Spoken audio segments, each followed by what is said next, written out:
First, a little update on our situation. Why are we at Sun Peaks? We are under evacuation order from Birken Forest Monastery.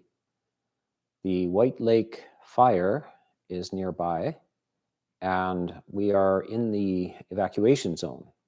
So somewhere on, what night was it? Thursday night at about 11 o'clock, we discovered that we are under order to evacuate. So we left in the middle of the night and have stayed at a hotel. And now we're at a very lovely space up at Sun Peaks. And we had expected possibly to be evacuated. By the way, I would say that not to be concerned too much about the fire. The fire is a long ways away from the monastery, and prevailing winds are blowing it away from the monastery rather than towards it. So I don't expect it to be a problem. And the evacuation order has been lifted, and we will return to the monastery by Tuesday, and we'll see. Of course, it's always possible we'll be asked to leave again. We're in British Columbia. We're just into the forest fire season, and this started early this year, of course. And if you're in British Columbia, you know that the entire province is in a state of emergency for forest fires. And this is, of course, the condition all over the world at the moment. Flash floods in Germany, and I understand vast hail storms in Paris, and Greece is on fire, and California is on fire, and etc. So that's the news update about how we're doing. But everybody is in good health. The condition is good, and we thought we would turn it to make a positive condition out of this, and that's why we're having the live stream YouTube. And since we are talking about the world being on fire, I'm sure most of you have heard of global warming. Or, by the way, the new term is not global warming, it's global heating, because heating is a kind of an action by humans. Heating, we are heating up the planet. It's not just warming, we're heating it. And this is interplaying with all these forest fires and vast downfalls of rain in Germany, etc. And this made me think of the topic for today, which two parts really. It is to do with the group of people, portion of the population in every country throughout the world, who are involved in trying to fix things, trying to improve conditions. There's two basic types. Sometimes they specialize in one area, sometimes they deal with both areas. And so one is social activism, and the other one is ecological activism. And these are an interesting situation to be in this time. The ecology of the planet is being stressed, of course, and more people realize that it's very important to try to do something about this. And then, of course, on the other side of it is that you can see the intense pressures of the political situation. And of course, politics are interactive with the ecology as well. Certain political parties represent certain corporate interests, and others represent human interest, etc. And so it's all tangled together. Now, I'm not going to tell you who to vote for or anything like that, but I'm going to tell you, perhaps, if you are a social activist, or even if you're an armchair social activist who reads about this and watches the news and worries and is in a state of anxiety about this, and also about the ecological state of the planet, then the Dhamma, the teachings of the Buddha, have a lot to say to you. And of course, the fact is that in human history, it's always been the case that social situations have great injustices in them.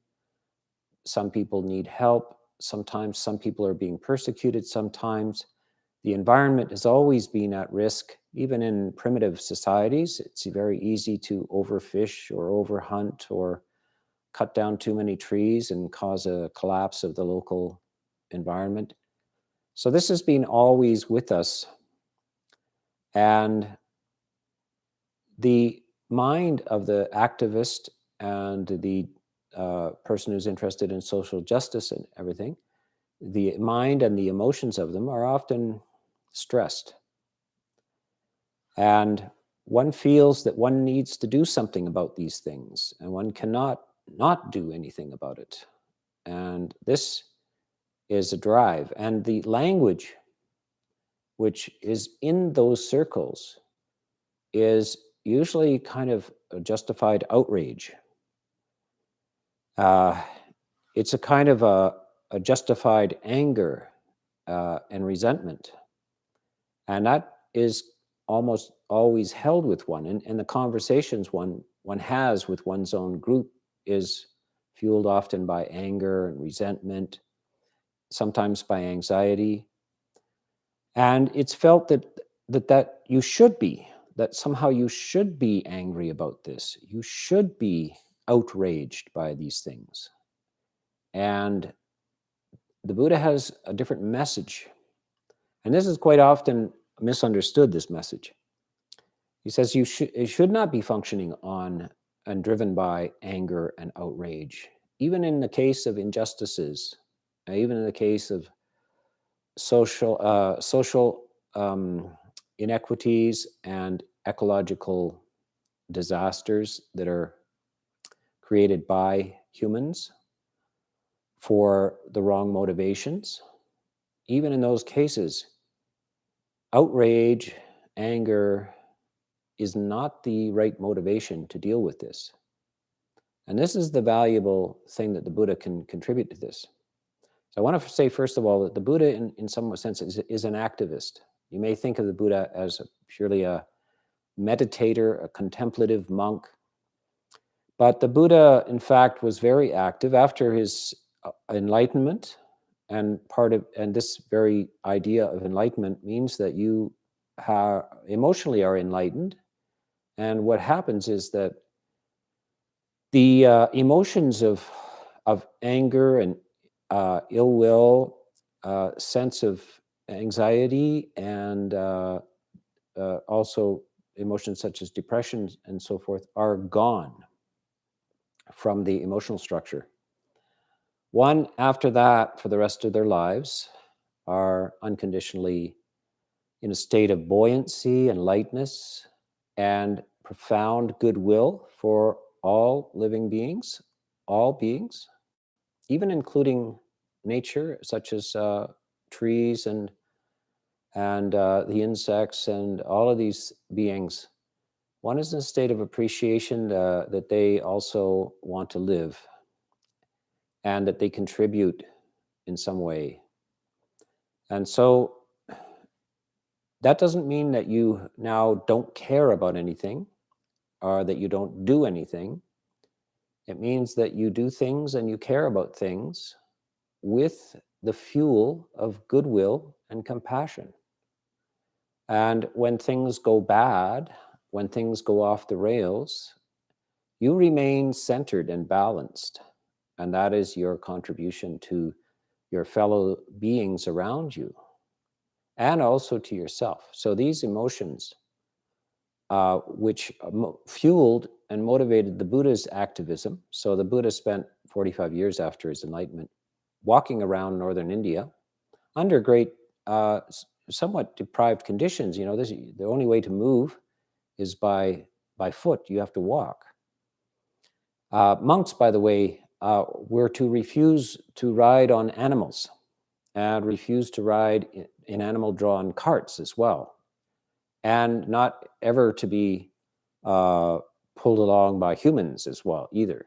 So they had to walk, and they walked thousands of miles through their life in order to talk to people and to show people another way of thinking about the world and being with their families and their friends and their enemies as well. So this is the activism, is teaching people how to live with a different attitude. So this is the effect of today, and Buddhism is in fact one of the first great cosmopolitan worldwide religion. It's not located anywhere. It begins in northern India, but it has nothing to do with any particular country, has nothing to do with any particular race, any particular status in society, nothing to do with wealth or poverty. It hasn't to do with gender as well. It is international, and it's spread throughout the world. And in each culture, it picks up the language and culture of the place and tries to talk to the people in that culture who have specific ways of doing things and thinking about things and talking about things.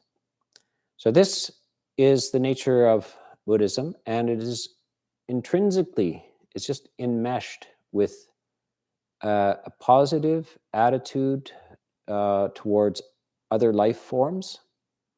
So we have an injunction as monks not to injure or kill other beings. And we did talk about the advantages of following those things. And so we're way ahead of the policies throughout most cultures in all of these years. We're beginning to catch up to this now in modern times, but this has been the message of the Buddha for 2,500 years. So it's particularly useful for activists and ecologists because quite often it seems hopeless. The situation seems hopeless. You make a little bit of progress, and then you preserve a nice little forest, and then somebody comes in and clear cuts it all or burns it down. You preserve some area, and then somebody comes in and dumps toxic waste in it. You manage to improve the social situation of underprivileged people, and then somebody comes in and takes advantage of them, and they end up homeless, etc. They bulldoze down that part of the city, and everybody's got to find a new place to live. So it seems like goes on forever. How are you going to manage this? Because I'm not advocating that you stop. I'm not telling you not to be an activist, not to be an ecologist. I'm telling you, how can you be either activist or ecologist and not burn out? So what happens if you operate on the wrong fuels? If you try to save a beautiful old growth forest, which, by the way, we're in British Columbia, and some of the most beautiful old growth forests in the world are in this area. If you go there and chain yourself to a tree and you're angry at all of these people who just want to cut it down for money and so forth, if you're angry and resentful and outraged, eventually you will become anxious and depressed as well. So can you do this with the right fuel? Because if you're angry and resentful, you will be dumping toxins into your system. You are also a very sensitive ecosystem. Your body and your mind is a sensitive ecosystem. And you're trying to save a sensitive ecosystem out there, an old growth forest, and you're doing it by dumping toxins into your own delicate and very complex ecosystem, your body and your mind. Because what are the toxins? Negative emotions, hostile emotions. Remember, it's you that feels the anger, not the person that you're angry with. You feel the anger. It sweeps through you. It's within you. Now, you may be thinking, well, what should I do? Not care about this? No, you should care, and you should have goodwill, creativity, even playfulness about this. And then you can undertake creative actions that may or may not succeed. By the way, even if you're terribly angry about the injustice and you do these things, sometimes you succeed, sometimes you fail. And if you fail, are you despondent? Are you depressed? Or can you go on and not have a problem with either with success or with failure?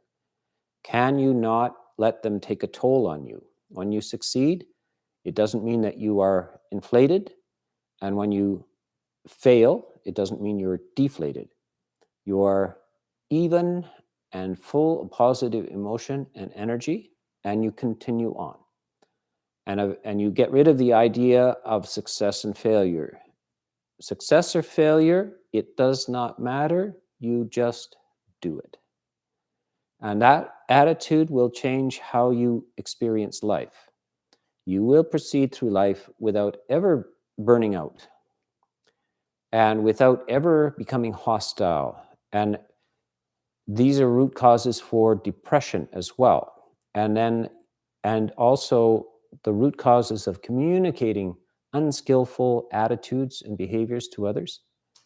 So if you learn the beauty of these things, how it's a sustaining, healthy way of approaching things, if you learn this, then you'll also be able to speak to others and encourage them and show them that there's another choice between either burning out from caring too much or what we call false compassion. That is confusing grief with compassion. We're not asking you to grieve for the world. Even many beings, of course, suffer, they get sick, they die, and so forth. We advise you not to grieve over this, but to be compassionate. And what is compassion? Compassion is love for those who are suffering. What does love feel like? It's very positive. It's not grief, it's love. And so in the midst of their suffering, their illness, their problems, their frustrations, and sometimes their ignorance as well, you feel well. You are healthy amongst the sick.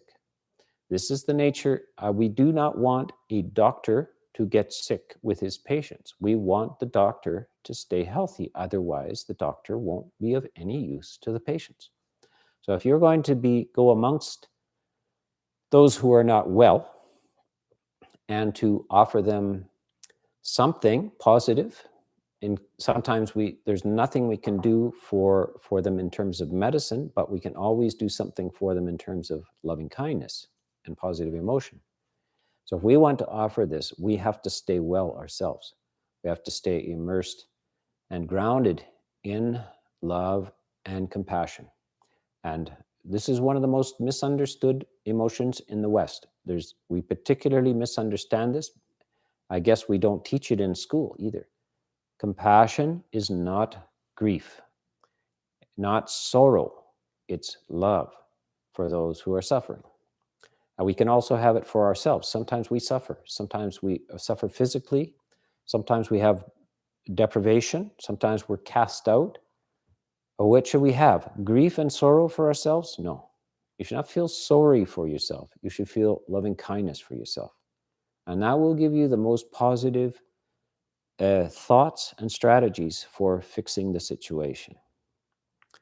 Now, the situations are not always fixable.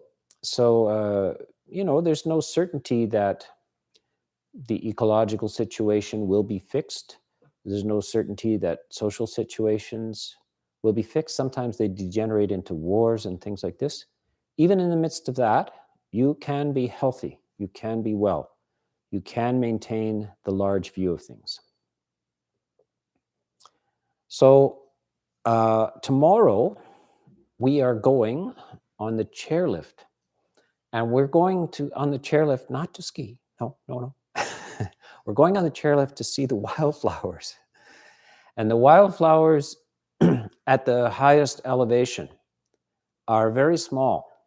Some of you may have not been up in the 6,000 feet, 7,000 feet, 2,000 meters.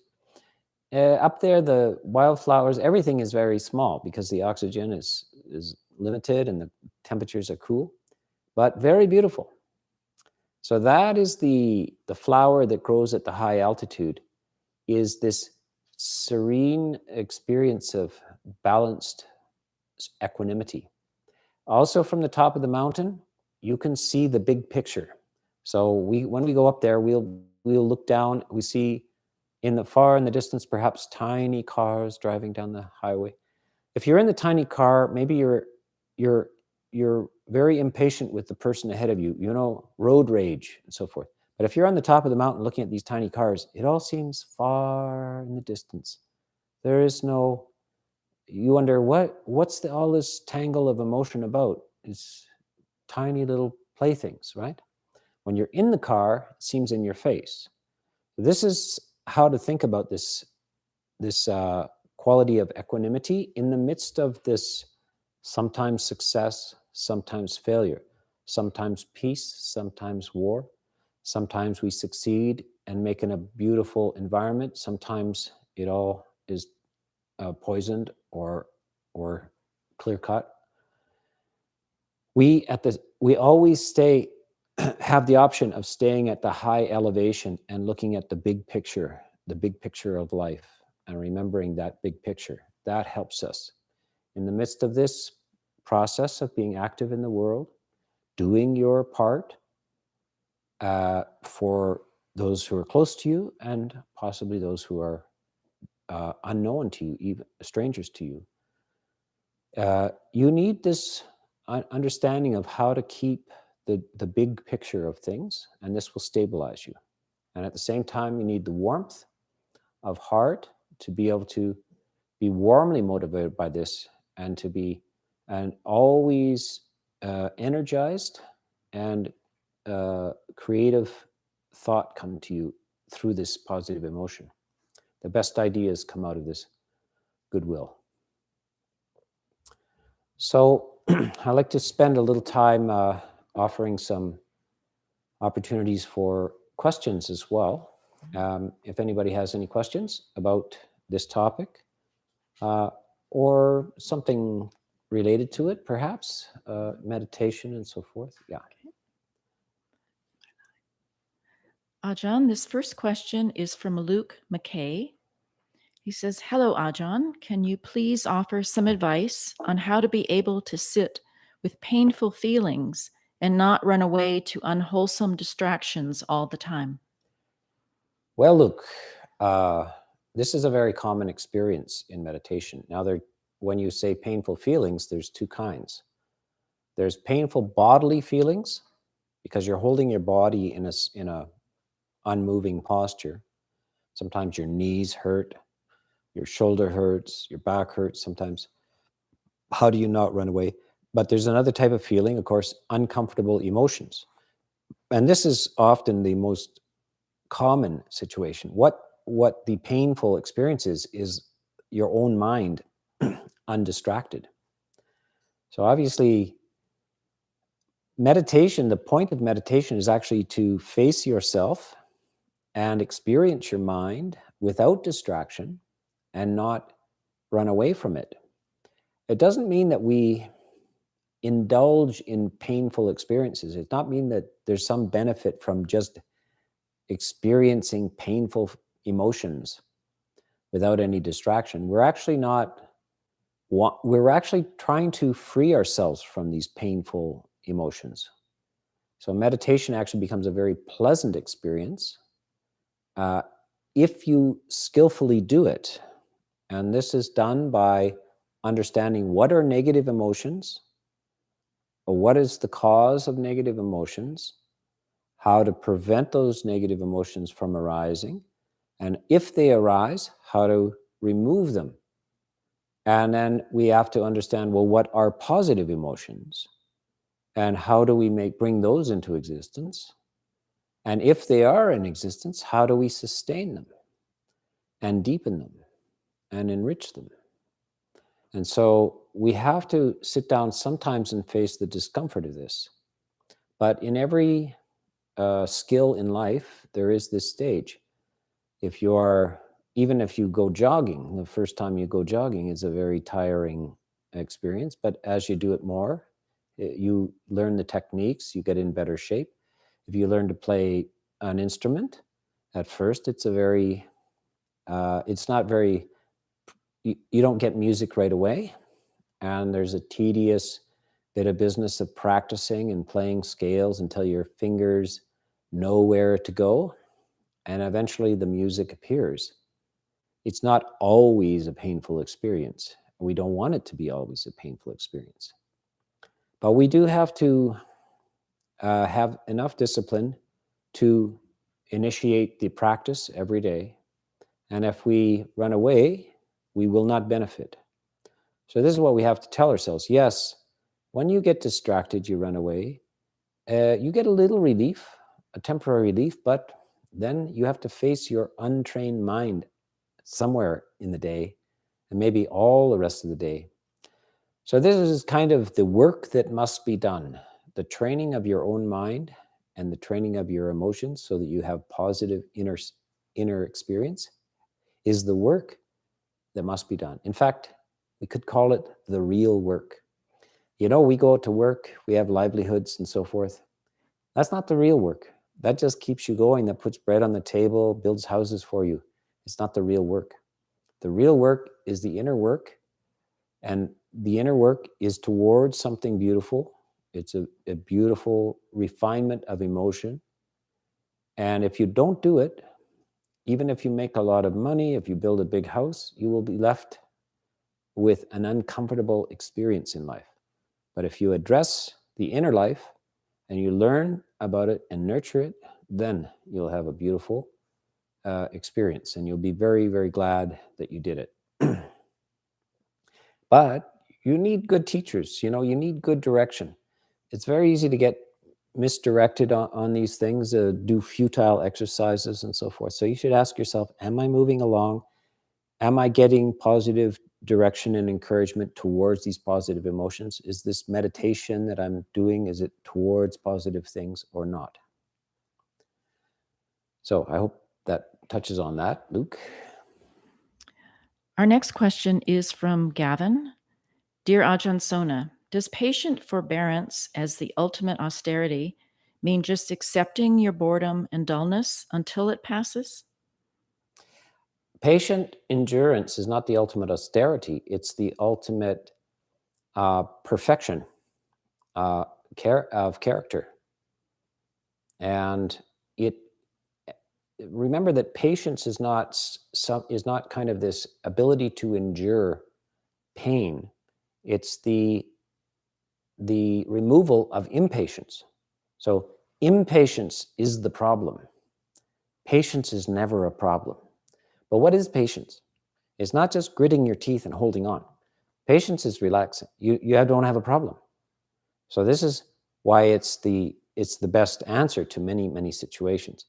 By the way, patience is, the Buddha describes it as, he says, as the great earth does not react when loathsome things, garbage and so forth, toxins are thrown upon it, so the person with great patience does not react when negative things come to them. Does not react. If you react, that's not patience. And it's not, the great earth does not grit its teeth. It just doesn't react. And so this is something one practices. And to realize there's no point in me being angry at the nastiness. Sometimes you get harsh words directed your way. Sometimes you don't get the raise at work. Sometimes you get the demotion, not the promotion. If you don't have a strategy for this, if you want always to succeed, you want people to praise you everywhere, it will never happen. The Buddha has a little saying. He says, speak a little and the world will blame you. Speak a lot and the world will blame you. Say nothing and the world will blame you. Whatever you do, the world will blame you. Now this, you must, even if it happens to the Buddha, how much more is it going to happen to you? So you need some strategies in your back pocket. What do you do when people blame you and so forth? And you think, as the great earth does not react, I do not react. It's no problem. Sometimes I'm praised, sometimes I'm blamed. It's okay. It's all right. Everybody is. Yeah.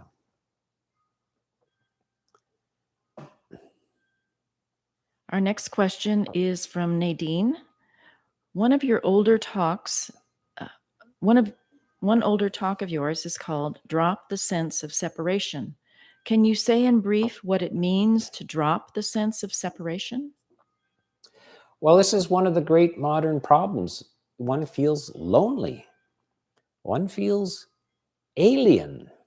The term is alienated, but what the heck does alienated? It means like you're from another planet and you're you're sort of separate from everything. This is a very common experience, especially in modern times. We feel we can't make the connection. We can't forget about ourselves. I think, when you're a child, up to a certain age, you don't have this feeling of separation. Of course, some children are raised in a very unfortunate situation. They're not embraced and loved and so forth, and they will feel alien from very early. But in childhood, you feel a part of the world. You don't think of yourself as separate, but at some point, the consciousness arises. Maybe when you're in your teens or something, you start to feel like a very separate being, eh? And this is where the sense of alienation and separate and lonely, the magic has disappeared. The magic has somehow gone out of the world. And this is in here, because you realize you have to return yourself to what you really are. And this is, you look at your body. Where did this thing come from? It grew by itself. Whose is it anyway? It's owned by Mother Nature. It is Mother Nature. This is nature. This body is nature. You are nature. And notice that you drink water. You're made out of water and earth. How are you made out of earth? You have to eat cabbage, right? Cabbage, what's the cabbage made out of? Earth. It's just a little slight organic difference between earth and cabbage. You put the cabbage in your mouth, now you're cabbage. You're earth. You're earth and water and air. You breathe, you're air. Try doing a minute without air. You're just air and water and nature, and guess what everybody else is around you? Earth and air and warmth and water, the sunlight. Try doing without sunlight, you won't last long. You are these things. That's all you are. You're nothing separate. You are this earth. You are this living being. You are in continuous communion with the. There's no difference. It's passing into you and out of you all the time. So the water coming into you, but by sweating and so forth, is going out of you at the same time, back, cycling, circling. There's no real barrier. There's no real edge to you. You need these things. Even if you go off into space, you got to take your spacesuit, which keeps the boundaries with all of these things keep cycling through you. You're not alone. There is nobody to be alone. In fact, that's the mistake. It's this mistaken idea that there's a you, which is something else than this condition of nature. There isn't. Yeah. Our next question is from Kathy Lucas. Greetings from Indiana. Question: should we be using our minds to focus on a better world, or are we supposed to be emptying our minds? Thank you and stay safe. Well, we've got to figure out what the better world is. So it's not just material world. The better world is only when you feel better. That is the better world. And so the most valuable thing you can give to somebody else is how to create positive attitude within themselves, positive emotions. Can you find a way to feel well? That, by the way, the Buddha often talks about, he says to the monks, the world, The world, you say. What is the world? The world is found within this very body, 1 fathom in length. Here is, what is the world? Sights, sounds, smells, taste, touches, ideas. This is the world. How do you experience the world? The sight. But where is the sight? It's not out there, it's inside. You see, because you have a working eye and working sight consciousness, working brain. You see, smell, you see, you hear, you smell, you taste, you touch, and the world arises. So is this world that arises, are you in a kindly relationship with it? Are you in an angry relationship with it?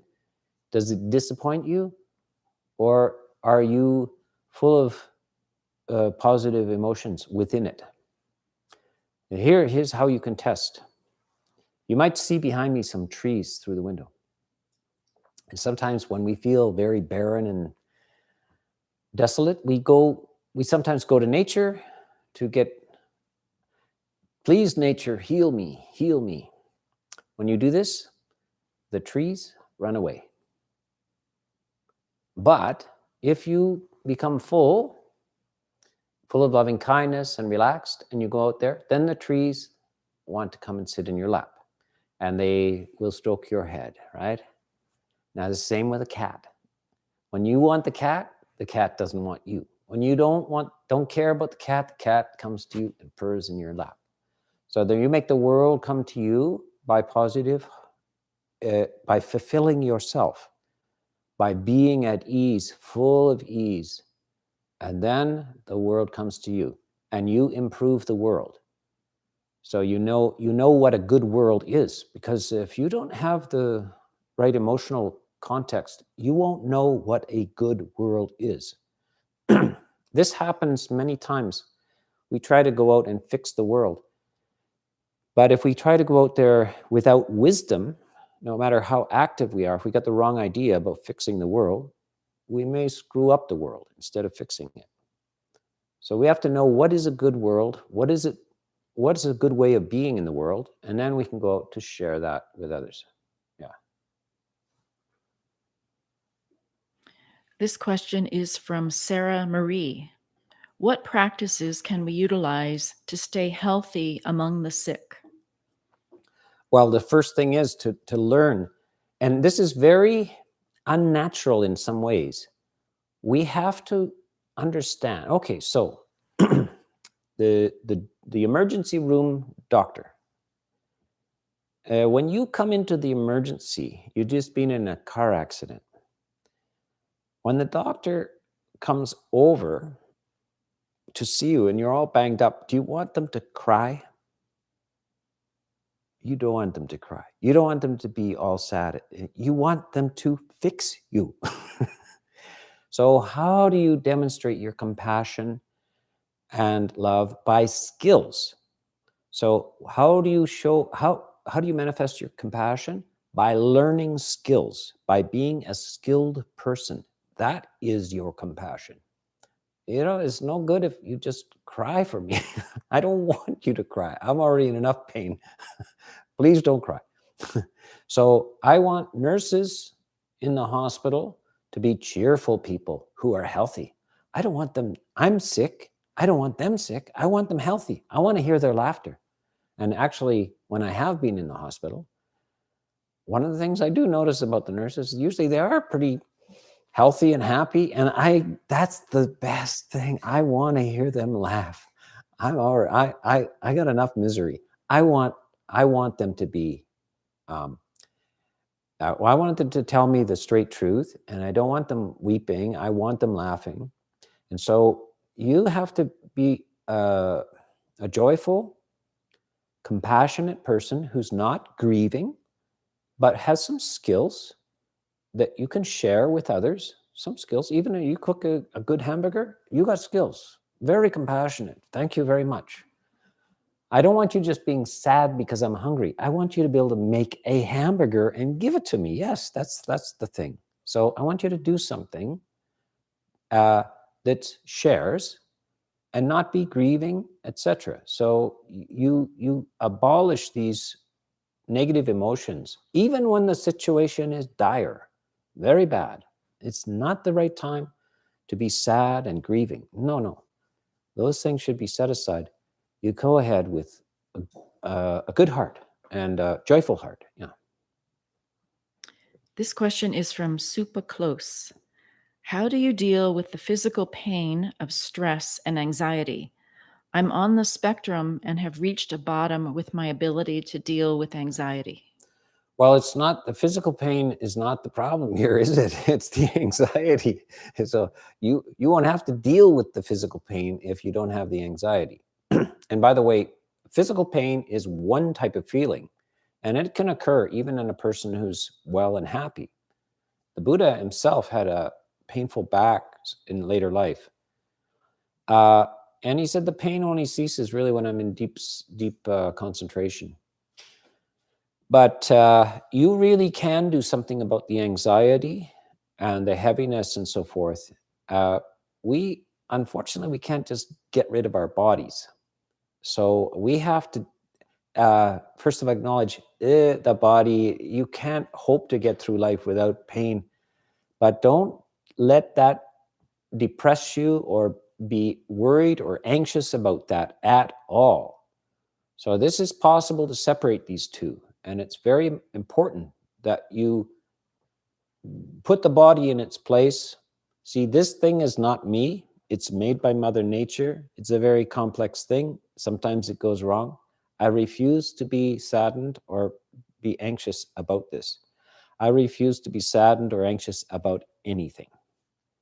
And you must, that's a very radical thing to say, and it's not what the ordinary people say. They don't say that. They got all kind of reasons why you should be anxious and why I understand why you're anxious. No. We're going to say something very different. We're going to free ourselves from that particular emotion. It's not necessary. And we have to work to free ourselves from it. Now we have a question right alive in Sun Valley Theater. Hi, Ajahn. You've long been an environmental activist. Could you tell us how we could have a full diet and still care for the planet? Yes.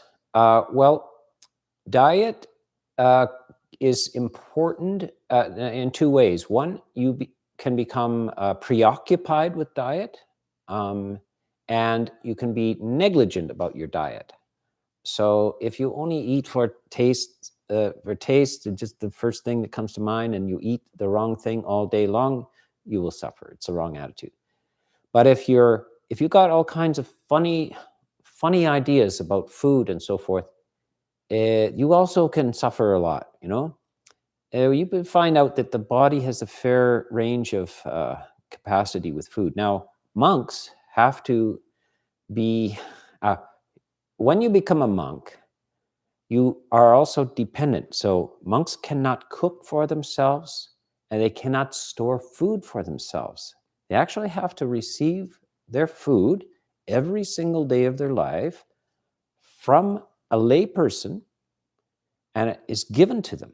They can't buy it at a store, they can't grow it, and they can't cook for themselves, and they can't keep it after noon. And it has to be eaten in the morning before noon. That's an interesting thing.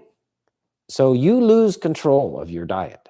You really don't have a lot of choices. I mean, you don't have to eat everything that's given to you, but you have to be pretty able to accept quite a range of things if you hope to get through there, and you find out that you can.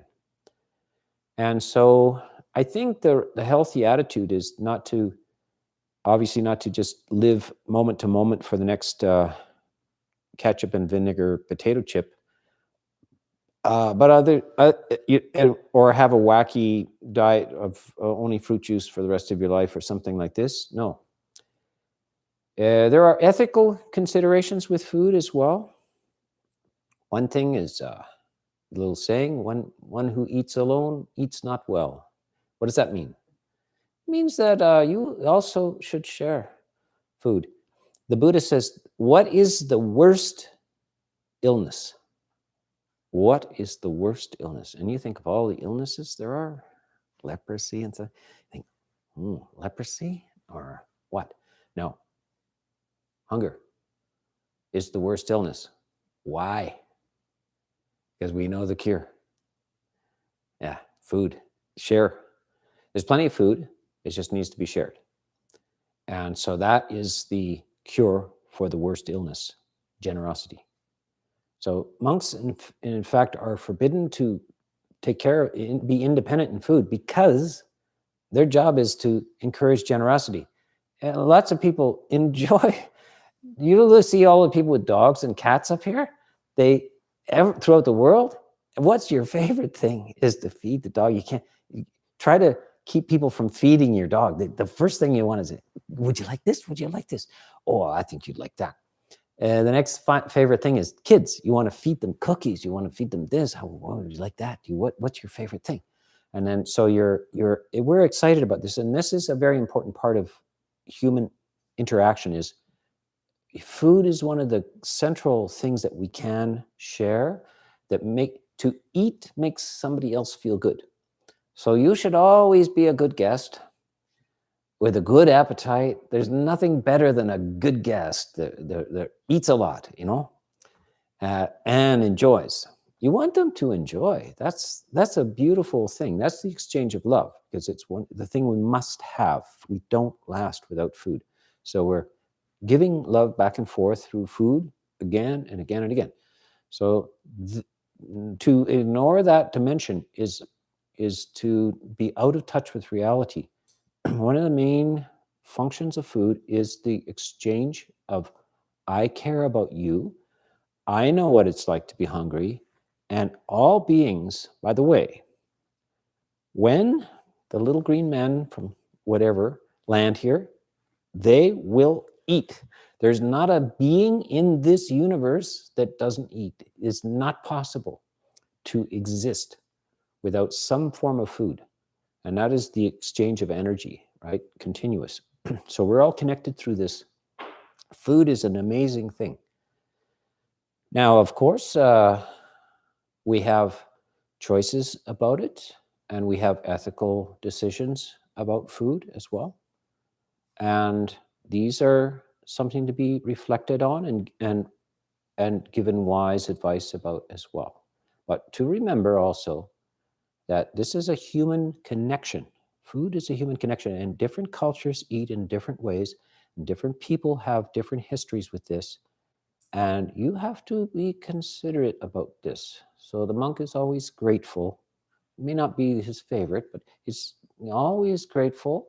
This is an exchange of love and care, and you do it voluntarily. And we both benefit from this. And in our families as well, we're cooking for each other. We're making money so we can put the bread on the table. We even call it, what do we call the money? Bread.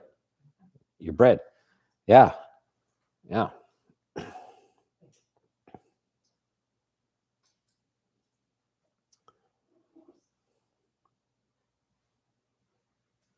Our next question is from Sumrit Singh Johar. Yes.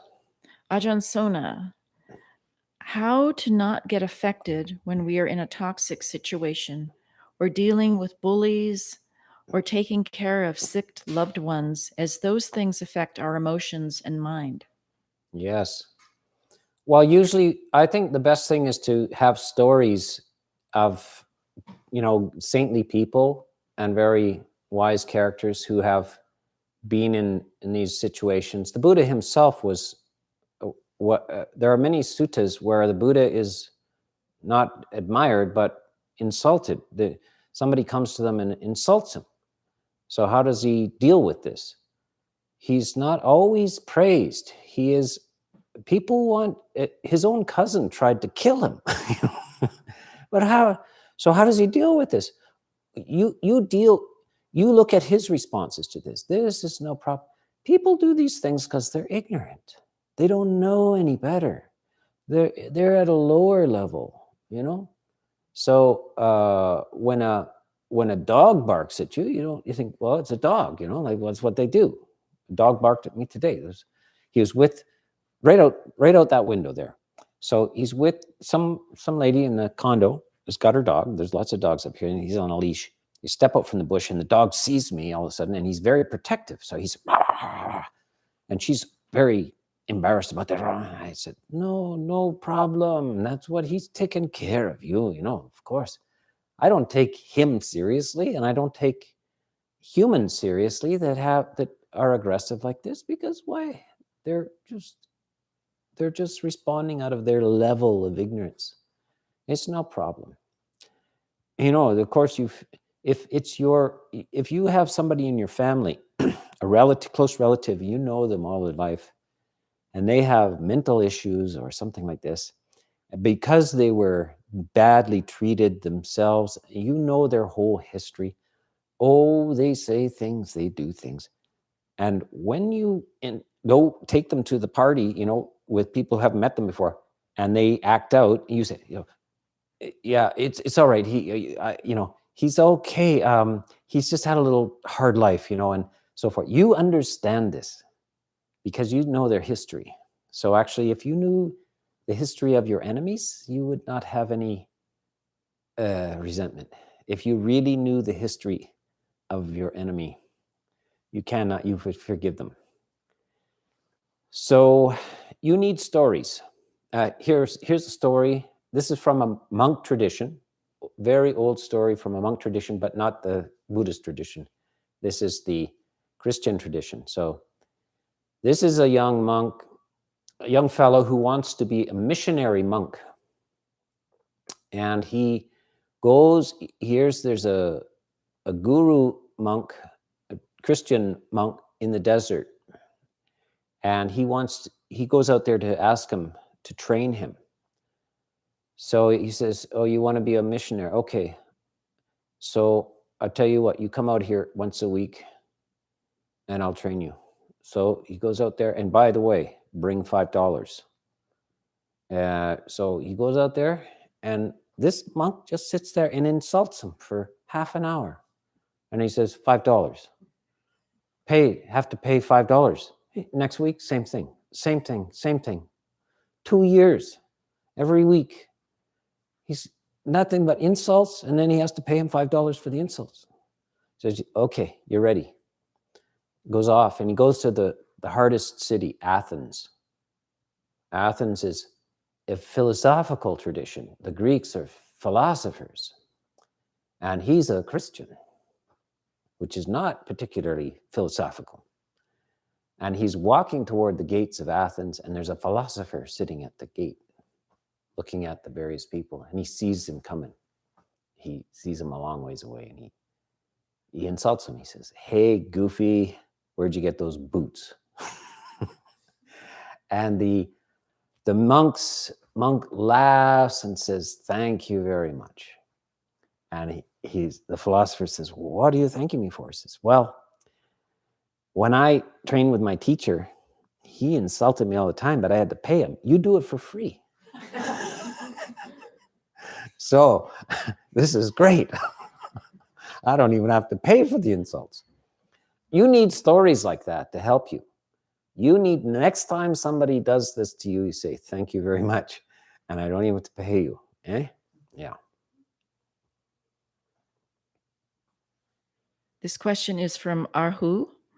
Dear Ajahn Sona, in your video about right view, you mentioned that right view is about a selection of views, not about waiting for evidence. How does this fit in with the Dhamma being ehipassiko? You need to adopt provisional choices because you can't know ahead of time. What the view is, there's two types of view. One that is provisional, and you take it on ahead of time. So actually, every morning when you step out of the door of your house, you're stepping into the unknown. And you have to make choices. And you have to make choices without full knowledge. You have to choose whether you're going to take the bus today, or drive, or walk, or take your bicycle. Look at the weather, guess. Is it going to rain? Maybe not. Should I take my umbrella?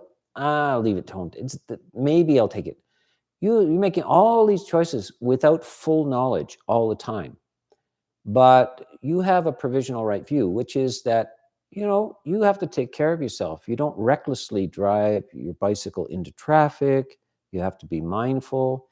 And on a day when it's raining, you don't want to get soaked. So maybe you take the bus that day. You have provisional right view. And then you eventually, if you confirm that you have chosen a view that keeps you safe and functional in this life as well. And you'll find out whether your views are good by whether they yield the right fruit. So the right fruit is, how do you feel? Are you full of generosity, kindness, and clarity? Or are you full of stinginess, anger, and confusion? And if you are, you got the wrong view. It didn't work out for you. So you have to sort through the view that leads to these positive experiences of what we would call unshakable well-being and happiness. Yeah. This question is from Bodhipala. I've heard you talk about sankaras as both, quote, choices and, quote, emotions.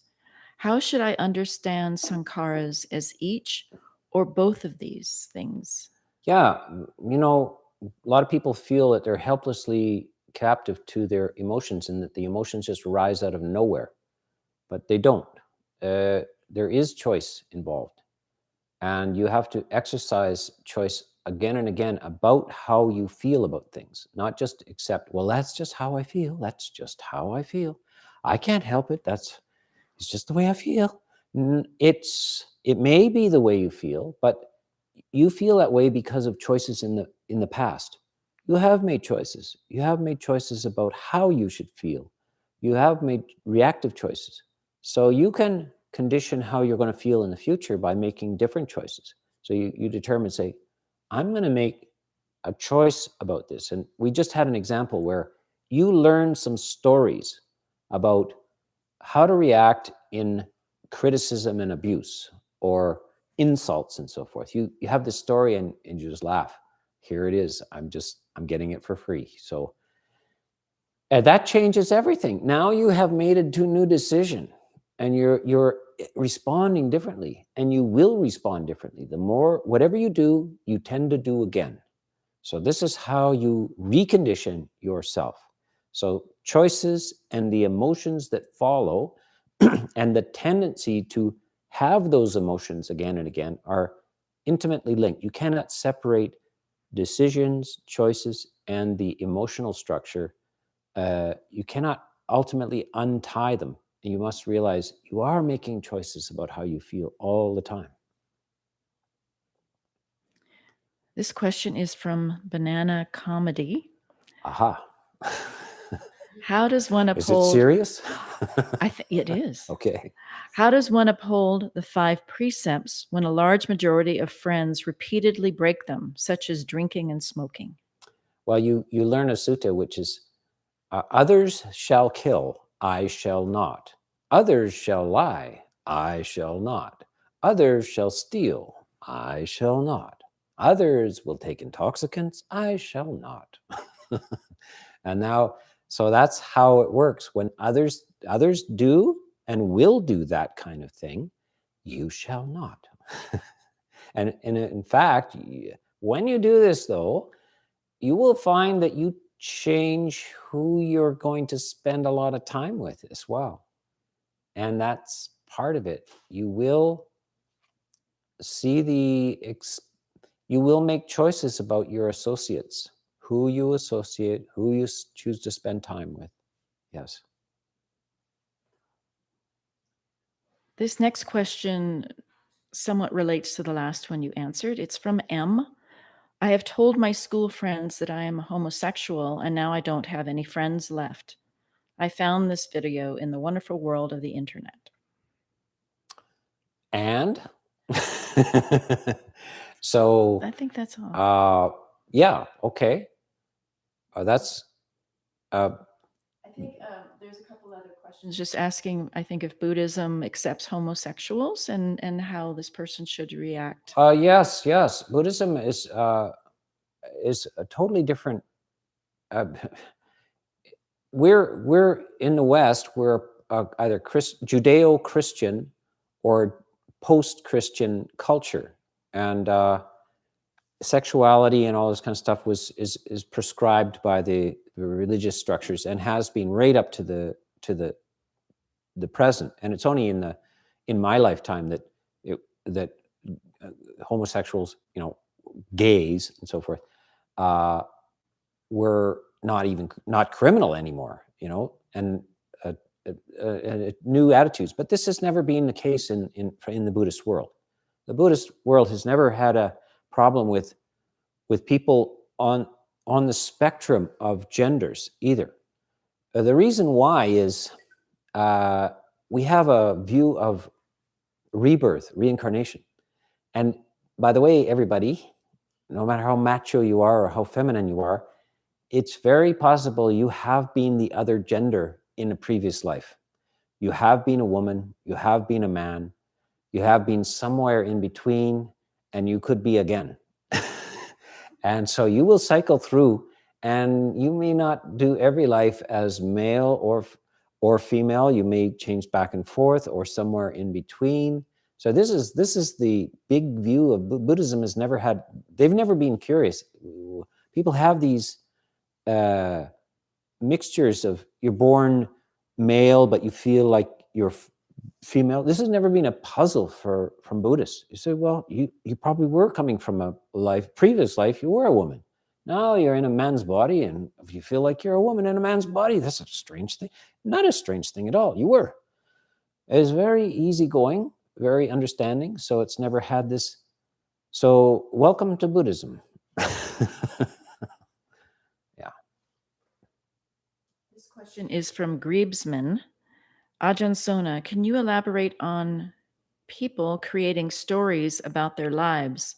Are there any beneficial stories? Yes. And like the deeper truth is that almost you are just a story. Your description of, you think you're a real person, but actually you're actually a story. It's a fictional story. You're just picking out various little fragments from your life and saying, I'm this and I'm that. But there's millions and millions of events that happen every day. Why do you choose this one to describe yourself and not that one? So it's a story. And the strange thing is, there is no storyteller. There is no real personality behind all these stories. And it's good to know this. And so you don't get too serious. You don't get lost in the storytelling. You think, I'm telling a story about myself here. I've got a story going here. It's a tragedy story, or it's a comedy story. I'm great. It's a great story. I'm a loser story. These are stories. So yes, you really want to understand this. Now, you want a story that leads to the end of stories. So this is you can't just not have the story. You need a story that tells you that you're a storyteller more and more and more until the whole thing starts to dissolve. And after a while, there's no story going on. It's just peace and ease. By the way, when there's no story going on, it's not that you disappear. It's just that the mind becomes very at ease, light, happy, and at ease. Now, how do you know this? Well, a baby in the cradle does not tell a story, has no story about themselves. And when their diapers are dry and they've been fed, guess what? They toothlessly giggle. They have that toothless smile of theirs. That tells you the nature of the mind. The basic mind without story and not harassed is happy. That's the basic nature of the mind. It's with a puppy, with a baby. As long as you're not threatening it, hurting it, as long as it's fed and taken care of and no stories going on, it burbles with happiness. So this is a lesson for us to see. If we stop telling the story, feed ourselves, take care of yourself properly, nobody is harassing you and so forth, then your mind also will be light and happy, because it's the nature of the mind. You don't make your mind. The mind just arrives. You don't know where it came from. You don't know how you think, how this happens. You don't know how your body grew, but it has a basic nature. This question is from Margaret Huff. I've had grief over the loss of species, what is happening on the earth. It seems helpful to let these feelings flow through me, cry, and let go as such. Is this sound? Is there a place for tears? No. Well, of course, people will cry and everything, but we shouldn't be convinced that we should cry and it's the right thing to do and it's the noble thing to do. We should think, I do this because I lose it sometimes, but it's not the wisest way to be. I need to rethink this, and I have to get the big view of things, that of course this pain, suffering, death always happens. It's out of my control. I don't wish it to happen. May all beings be happy, but I'm not unrealistic. I know such things happen, and I don't want to add to the suffering. So if I'm grieving, crying, and so forth, I am now adding to the suffering rather than reducing it. So my response, here's a saying, and you have to understand it carefully. The worse it gets, the better I feel. Why? Because if things are bad and then you feel bad, you just increase the bad feelings. So when things are bad, you should do the opposite and not increase the bad feelings. You should decrease the bad feelings. So you should feel light and well and healthy amongst the sick, amongst the problems, amongst the perishing of species. Yeah. You're not celebrating it. You're not glad.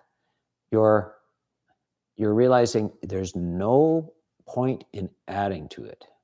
Yeah. This question is from Gary Lee Haskins. Ajahn, would you say human beings are innately peaceful and loving? Is our basic nature rooted in compassion and we just lose our way occasionally? There are sort of 3 negative roots and 3 positive possibilities. The negative roots are greed, hatred, and delusion. And the positive roots are the opposite: generosity, kindness, and clarity. And if the possibilities are there for either, if one encounters encouragement from others, then the nature of the mind as generous, kindly, and peaceful will emerge. And if one does not encounter that, the greed and hatred and delusion can be increased. So if the Buddha does say that there is a basic state to the basic condition of the mind, which is what's called luminous and gentle. And it's like I described with the baby. So the baby has no stories, has nothing.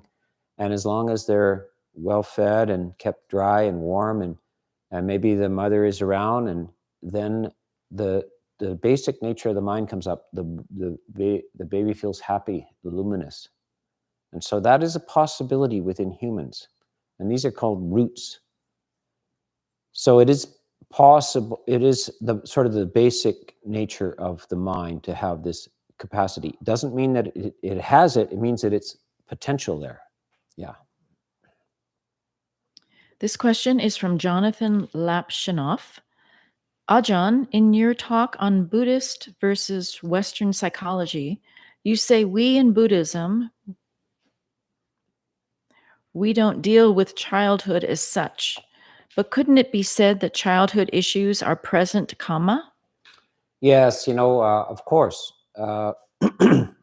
Western psychology is preoccupied with the events of childhood. I mean, certain types of Western psychology. Others have dispensed with that.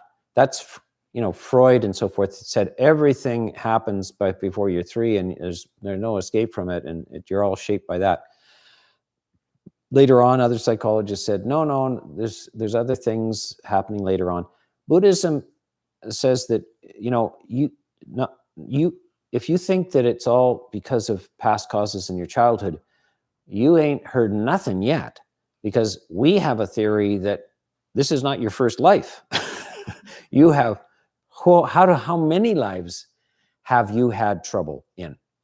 Have you had trauma in? Have you had all kinds of causal structures? It's so complicated and variegated that you cannot sort out by investigating the past. You can't sort it out. So we tend to try to deal with this in the present. You can recondition these things, even though they're very strong events that happened to you in the past.